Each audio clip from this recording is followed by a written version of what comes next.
You made a living as an actor outside of LA for a good 12 years, correct? So for the last several years now, you've made a living from acting in LA. What's your opinion on where an unestablished actor should live if he or she wants to make a living as an actor? If you want to make a living as an actor, live centrally. Hollywood is great because it's easy to get you everywhere. Studio City also okay, but look at the map and try to put right in the center, and don't be as concerned with going to the beach or where the clubs are. I mean, maybe this is easier for me to say because I'm in the middle age, but I'm not here to play, I'm here to work. So where I chose to live was determined by talking to people in the business and asking them where am I most likely to have to drive to, and I want to be right in the center of that. For God's sake, don't get far out on the freeway and think I'm going to drive into LA for every audition and shoot, because you're not.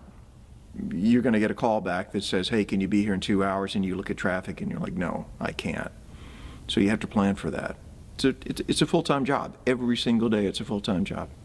Speaking of clubs and having fun, I know that networking is a great part of the business and a lot of it's who you know. But what about people that want to be part of the group and they're always hanging out and they want to talk about films, but maybe nothing gets done and they don't want to rock the group dynamics? Do you think you have to almost be a lone wolf in some sense? I do think you have to be a lone wolf because you're moving within several groups of people. I have small independent producers. Now I have some larger producers that I deal with. I have directors that I work for $50 when I first came here. I have larger directors now who are doing $1-million films. And all of these circles rarely intersect, and you have to be able to go and speak to each one of them as needed. I don't think it's a good idea to hang with a certain group all the time.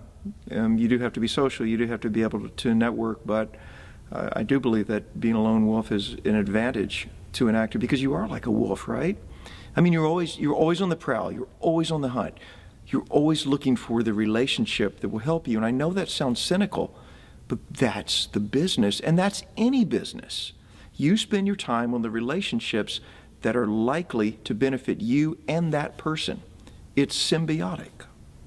Well, you see it. You go into a restaurant, everyone turns around to see who's walking in. Yes. And then they look, do I know that person? Can I go up to their table? Can I pitch them something? So I think everybody does it on any level. That's right. Whether they're starting out or whether they're an established studio person, I think you're always looking for that next thing. But no one can hook you up. And this is something people should tell actors who come into LA.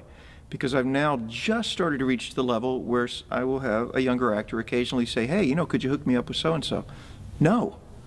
No, I can't. It took me 4 years to hook myself up, baby. You know, you hook yourself up. Was the great old story of Bette Davis. And I don't know where she was, but some young actress asked her, you know, how would you advise me to get into studio films in Hollywood? And she said, take Fountain Avenue. It's quicker than Hollywood. And that's her advice. And she was saying, I got mine, you get yours. Yes, you'll help other people out, but no one can, I don't think even a really, really established actor can call a director and say, hey, I think you should put Bill in my film because I like him. People don't like that. They don't like being forced. Right. Do you think a lot of people realize that? Because I've heard from people that I know that they thought friends or someone would help them get that extra leg up, and they were disappointed once it didn't happen. Oh yes, I do think a lot of people, and I think it's a big lie, and people who come here need to know. I just spoke to someone yesterday, he was like, oh, I got a buddy who's on a TV show, he's going to let me sleep on his couch, and he said he'd hook me up. I got that message on Facebook, and I wrote back, good luck, man, I hope everything works out, but I'm thinking, he ain't going to hook you up. You can't hook anybody up here. It's every person for themselves. It's a very mercenary bit. Do I sound cold? No, no, I think you sound like a realist. This is business. Yeah, this is not play. This is not glamour. You put on the makeup, you put on the dress, you put on the suit, you go do the red carpet, but you do it because it's a part of business. The ordinary public, for whom this video is not intended, does not need to know any of this. It spoils their illusion just as much as if the camera tilted up on a set and suddenly you could see the ceiling. This is not for them. But if you're an actor and you're moving to LA, this is for you. This is a very, very difficult business. It's a bitch of a business, and it'll eat you alive. And you talked about earlier coming to LA a little bit older. Sometimes people come out of college, or maybe they skip college and they come here. And do you think maybe that was even more helpful, that you came as a more mature person because you weren't swayed by hanging out with the group and wanting to be with the cool crowd having drinks on a Friday night? I was weird even when I was 20, so I probably would have been alone then. But yeah, it's been good because, you know, I was a theater guy for 14 years, and I did a lot of traveling on back roads and loading in, loading out, and cleaning bathrooms and putting on Mark Twain wigs and basements that only had cold water and scrubbing it off. And you know, you learn doing that. It gives you confidence. I think by the time you reach middle age, you do have confidence that it's going to be all right.